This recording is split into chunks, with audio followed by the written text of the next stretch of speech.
welcome to the 1 Million Cups Fargo podcast. 1 Million Cups is a free, nationwide, weekly program created by the Kauffman Foundation in 2012 and is designed to educate, engage, and connect entrepreneurs. 1 Million Cups is organized in 35 states across the country, and the Fargo, North Dakota chapter is one of the most active and largest in the nation. This week we heard from Fargo native Maneesh Apte. Maneesh graduated from Stanford University as a Mayfield Fellow in the university's prestigious technology venture program. He has experience with several Silicon Valley startups, but decided to make a big change in order to start up his latest venture. Let's listen to Maneesh's story. Thank you so much, everyone. What a warm welcome. It is such an honor to be here in Fargo, in my hometown, presenting in front of all of you today. So, like Scott said, my name is Maneesh. I'm co-founder of a company called Sprout Software. We're a startup building software for food distributors to help them operate and grow their businesses. So today I'm going to tell you two stories. Just two, that's it. The first one is about my father, who is my co-founder in this venture, and the events leading up to the founding of this company. The story starts in the early 90s, when my dad quit his IBM job of 14 years and started his own software company here in Fargo. Naturally, being in Fargo, he had some buddies of his who were in the commodity distribution space, with particular emphasis on food. These are commodities, things like dried fruit, nuts, oats. Imagine, essentially, these food distributors are people who work with the growers or some origin source, get truckloads of it, and then give it out to some end products, like granola bars, that then gets consumed by the end consumer. And so he got together with his buddies, early 90s, and helped and built software to help them with some of their core business needs. Some of these needs, a lot of different things, but essentially some of them being able to manage their buy and sell contracts, being able to document and track the logistics, the compliance, and all these kinds of things associated with a physical good, and be able to visualize their forward profit and their positions on the commodities that they were actually buying. So I'm going to pause here just for the sake of the audience. Some of you might not be as familiar with some of these industry terms, so I'm just going to give you an example here just to kind of really drive this home and tell you about why this is actually a hard problem to solve. Just a show of hands, how many people have traded a stock on like E-Trade or TD Ameritrade or something, I don't know, Robinhood? Yeah, cool. So quite a few people, right? So in that case, when you buy a stock on one of these apps, it's pretty straightforward. You buy it at a fixed price, and it digitally is transferred to you or whatever, and it's a one-time kind of thing, right? But in this business for food distributors, it's a little different. They're buying truckloads of some good, say 10 truckloads of peanuts from some grower. And all those truckloads don't just show up at their doorstep all at once. They make a fixed price agreement over a period of time. So imagine one truckload per month showing up at their doorstep for the next 10 months for 10 truckloads, and they get a fixed price for that. So because there's a timeline, a few months later, the market price for peanuts can actually change. It can go up. And if it goes up, they actually have a positive position, and they can turn around and sell those peanuts for a profit. On the flip side, it could also go down. And if it goes down, then that actually represents a loss. And so you can see how it can get confusing to actually visualize all this data for one commodity alone. But imagine trading hundreds of commodities or sourcing hundreds of these and having multiple people at the company doing this all at the same time. It can get very confusing. And so the software actually helped them visualize that. But furthermore, since it's actually a physical good, a food good, there's a bunch of compliance and regulation. There's logistics, right? Because it's actually a big truckload full of peanuts. If you don't do it right, it's going to show up to your doorstep, and you're going to be like, I don't know what to do with this, right? It's not just like a digital stock that you just buy on one of these E-Trade accounts or whatever. And so there's a bunch of documentation and paperwork that goes along with transporting a food physical good. And so the software that my dad wrote at the time, this is 25 years ago, helped them with this, and he used technology that was available at that time. So fast forward to a few years ago, really exciting, that firm that he worked with sold for millions of dollars, and the founders of that company credited my dad's software as part of the reason why they were able to have success. So a few things happened in between the end of the start and the end of the story, and in my opinion, some important things. One of them being I was born.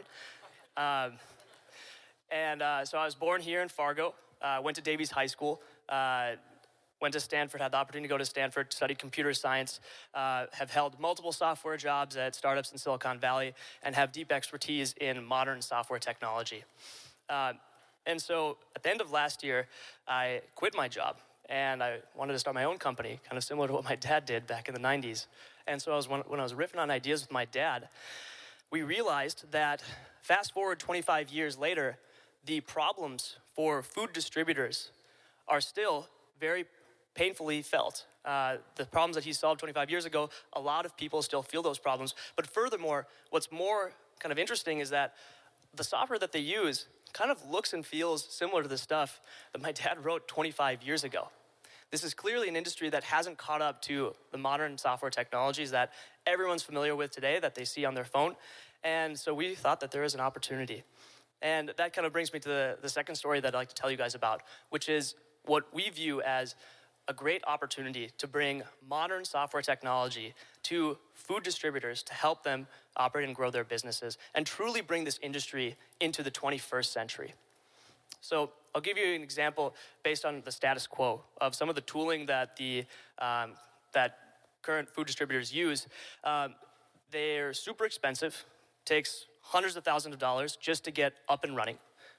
It takes over a year to implement those solutions. And the usability, it's kind of tough to use. You can imagine, some kind of software that feels kind of old. It's not as easy to use as an app on your phone sort of thing. We're going to change every single one of those aspects of what's happening in the status quo. And we're going to do it using modern software technologies. So let's take the cost. There have been really interesting advancements in technology, in modern coding languages that allow one development team to build it once, to build a product once, and be able to deploy to everywhere, to web, iPhone, Android. So let me rephrase that. What that means is that we can have our development team have 3x the amount of output compared to our competitors by using some of these modern technologies, which means we can have a super lean team developing a really high quality product, and it's easy to maintain. And what that means is that we have enormous cost savings, and we can pass that value on to the end customer, and we can price accordingly. So that's about the cost. Now about the implementation time.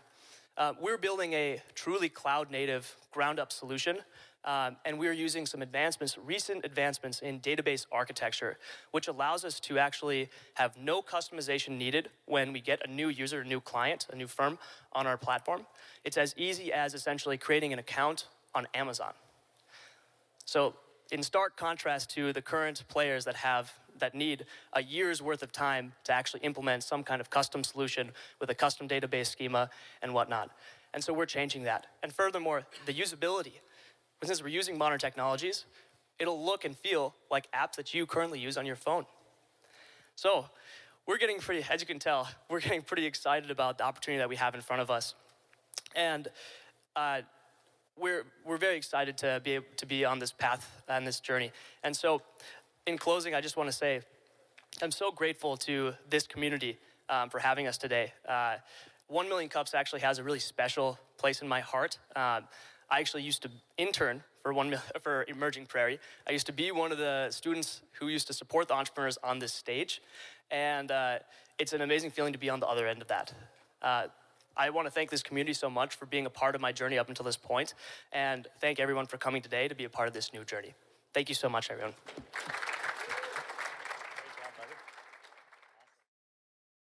After Manish's presentation, he was joined by his father for a Q&A section.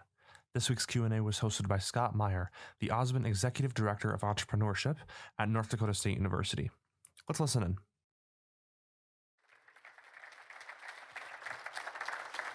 Now you can raise your hand, and we have mic runners that'll come around. You can also use the hashtag #OneMCFAR on Twitter. But I just wanted to ask, before we get into the details, Dilip, could you tell us what's it like working with your son? You can use the mic, yeah. Well, we'll turn you on here. It's really interesting because when your kids are about 15 or so, you can't do anything right. Okay. And but there is something good about that too, because 5 years later, you start getting smarter. And you don't have to do anything. So I have passed that 5-year mark by quite a bit. So I think I've become a lot smarter. It's working out well. I'm glad you clarified, because I thought he was 15 looking at him. So that's good that we clarified that piece. So, so before we kick it over to the audience, Maneesh, just give us the rundown, the nuts and bolts on how you make money, what the cost structure looks like, and kind of where you're at in customer acquisition. Sure. So I'll do the latter part first. In terms of customer acquisition, we have some really amazing business partners who are on the path with us, on the journey. One of them sitting in the audience here, Randy. And they have a food distribution firm. And so we're essentially building the software with them in tandem with their business. And so that's essentially from the customer acquisition part. In terms of the pricing and the cost structure, we are able, so I was telling you that we're in the cloud, we're using kind of modern technologies.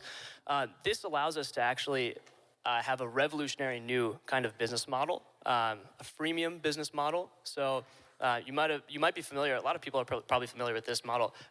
If you guys have like a Netflix account, Spotify account, or Amazon Prime account, they probably let you try it out for free for like 30 days. And then once you see the value in the service that you have, then you subscribe with a monthly fee. That doesn't happen currently in the industry because it requires customized setup and all these kinds of things. But we want to offer that freemium model, and we can because we're on the cloud and using modern technologies. And so we believe that will not only drive the cost down for existing players, but also expand, talking about customer acquisition, expand the market in a way to kind of smaller people who aren't able to access some of these, the software for firms that want like hundreds of thousands of dollars just to start up. And so it's a pretty exciting prospect for us to actually expand the market in this sense. So just raise your hand if you have a question. We'll kick it over to the audience here. And while we're finding our first question, so what is the biggest barrier right now? So when we think about you going from where you're at, it sounds like you're making a lot of progress. What is the challenge? Is it getting customers? Is it the technology? Is it talent? Like, what is the piece that keeps you up at night most? Sure. Okay. So. Familial relations. Yeah, I had to put up with my dad, but no, I'm kidding. So I'd say it's twofold. One is hiring, and so this is super important. We are a software company, and so finding the best talent, right? It's always, I think, for any business owner, it's a perpetual thing. And so if you guys, anyone in the audience is a aspiring software engineer or excited, has some experience, or is new and fresh, but just excited to be a part of a fast-growing team, please come talk to us. So that's one. And then I think the other part, I mean, I wouldn't say that this is something that keeps me up at night, but definitely, I mean, the more customers, the merrier, right? And I think what we're doing is really trying to change the way that business is done and be able to provide more value for the people in the industry. So if anyone knows anyone who's in this space, we would love to talk to them. Great. All right, we have a question here. I think Preston? Yeah, I'm just wondering what a 5-year game plan kind of looks like for you guys in this type of industry. Yeah, good. That's a great question. So in terms of 5-year, so a lot of things can change in a startup, right? So it's even within like a year or two, it's gets a little cloudy. But I think in terms of the general direction where we're going, we think that because of this freemium model, actually being able to acquire customers will be a lot different. They'll actually come to us in a way once word of mouth gets out. It's actually a pretty niche industry in a way. There aren't many food distributors in the world, in the country. There are quite on the order of thousands, 10,000s. But in terms of what we believe we're doing, we're essentially monopolizing a niche. We're doing something really, really well for a smaller group of people. And then from there, the software actually expands to other kinds of commodities. We have other ideas about actually once we have people on this platform, being able to provide more value for them, kind of lateral jumps. Like in the beginning, Amazon only sold books, right? And then they expanded to other product categories. The similar analogy is what we're thinking about. And I think that in terms of what that is 5 years from now, we'll find out. You have to go roll with the punches and figure out what we're doing for day one here. But that's kind of the general direction. Thanks for asking that question. Yeah, we got a question back right here. There's a mic next to you. Yep. I was wondering if how much money have you raised and if you have a connection to Silicon Valley? Yeah, so we haven't raised any money from Silicon Valley. We do have connections there. I am thankful to be able to have gone to school out there, and I know quite a few people out there. And as Scott continues to mention, I split my time between SF and here. But we have done a small seed round, but of course, if people are excited about this and from the investor perspective, we're always open ears and always happy to talk.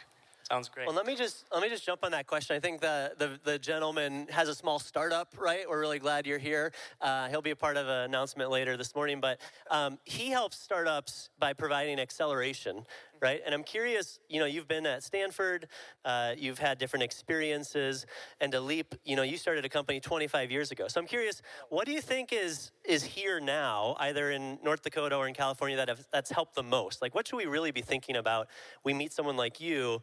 What can we provide them that really helps them take the leap? And maybe something you've noticed to leap over the years that's had an impact. To be honest, I really don't know what somebody else can do. It has to come from within. Okay, it has to come from him. It has to come from his team, from us, and we are really blessed with some good customers that give us a lot of advice. So that's the important thing. We already have existing customers that are using it. That is the biggest value, I think, because that tells us what's really important. Right. Because we can think of a product and do a really good job until somebody starts using Someone tries it, yeah. And it's like, my hero in politics, John McCain used to say, the Pentagon has a plan for every conceivable situation until the first bullet is fired. Yeah. And then it all goes to hell. So we are really happy that we have along with us some customer base that's using it. Yeah. That's really the key, I think.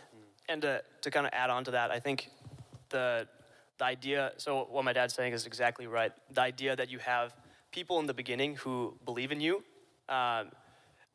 In the beginning, right, when you're starting a company, there's quite a few business owners in here, and I'm sure all of you will understand this. When it's just you starting out, it's really just a story, an idea, and you have to breathe it into existence, right?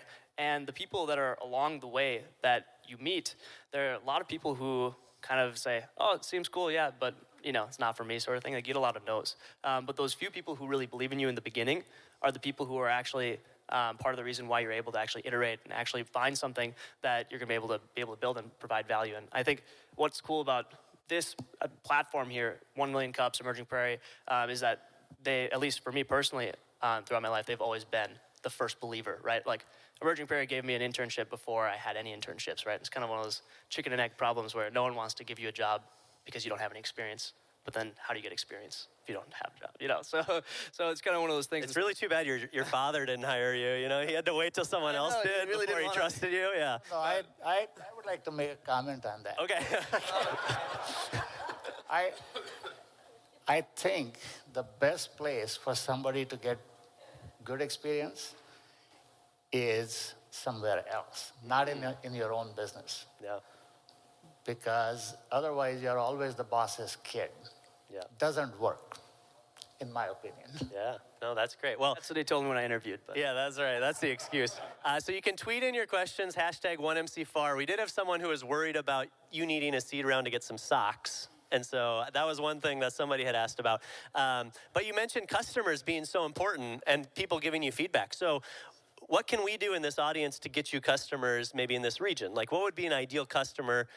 You mentioned some people are already here, but who are people we might know that should talk to you? So food distributors, anyone who is essentially either food distributors, manufacturers. There's a few different words as we've been getting into this industry. Realize that there's a lot of different words to describe kind of the same kind of things. But anyone who has some kind of firm that is sourcing ingredients like these nuts, dried fruits for some kind of end product, and they're sourcing them maybe by the truckload from maybe direct from the grower or from maybe some of the larger markets and importing them in and maybe doing some processing and all that kind of stuff.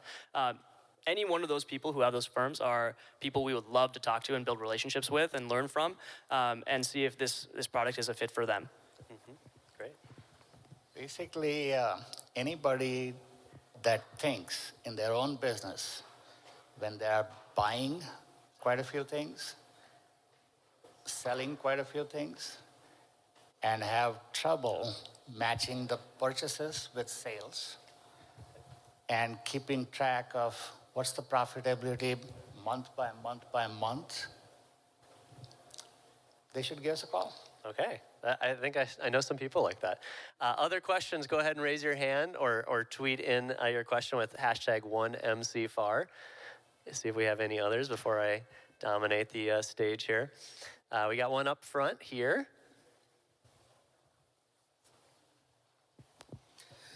Thank you guys for presenting. I just wanted to ask, is this something that would ever end up in the hands of a farmer driving in their truck to sell their commodities, kind of like the Bushel app? I think this software starts where Bushel software ends, because we are not trying to improve the business of an elevator or the grower. What we are trying to do is once somebody wants to buy that product from it has to be delivered from the elevator. But whoever is buying it, he is also finding a home for that product somewhere else. We are trying to improve that business's productivity, not the farmer to the elevator. That's a different market and very different challenges. We kind of understand those challenges, but we are not in that space. Thank you for that question. Yeah, and maybe kind of going off of that, speak a little bit to your experience growing up in North Dakota. Obviously, did that influence a little bit on this idea? Or you know, I always tell my students, like, fall in love with a problem instead of a solution. So how did you really decide this was the problem I want to spend my time on? You mentioned, you know, kicking around ideas for a year, trying to figure out what to do. So why this problem?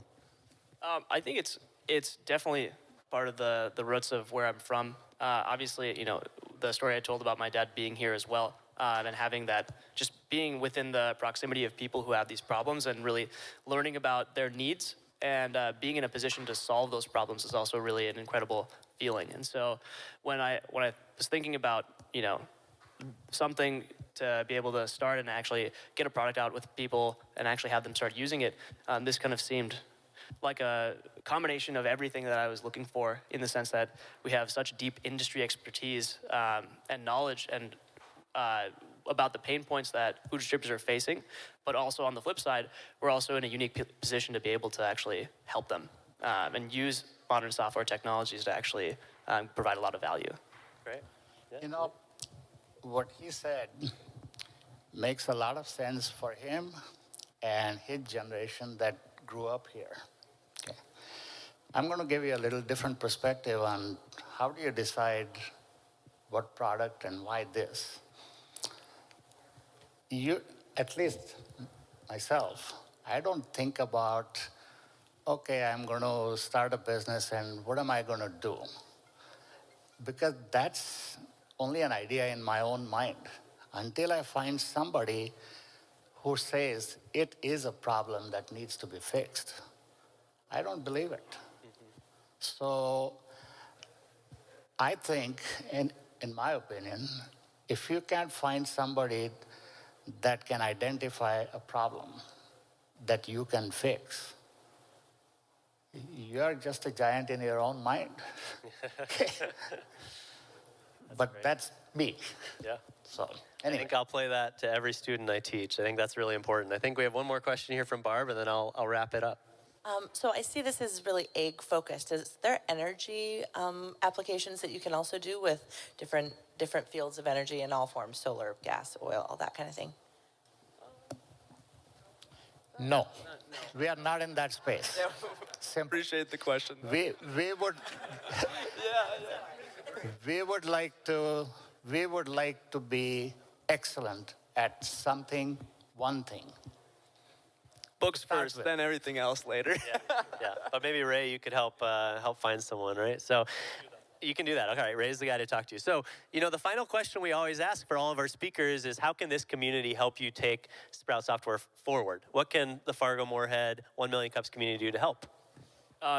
So we are hiring very actively, specifically software engineers, people who are excited about being at an up-and-coming startup, excited about working hard and being a part of something small, but something that can grow really big really quickly.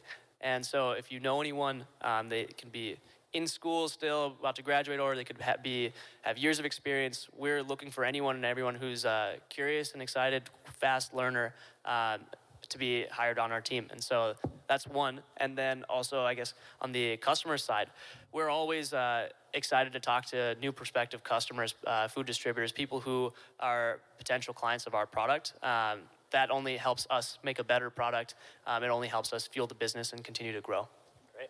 Well, you are in luck because it's the first Wednesday of the month, which means it's live job board. So you can come pitch your job in just a moment.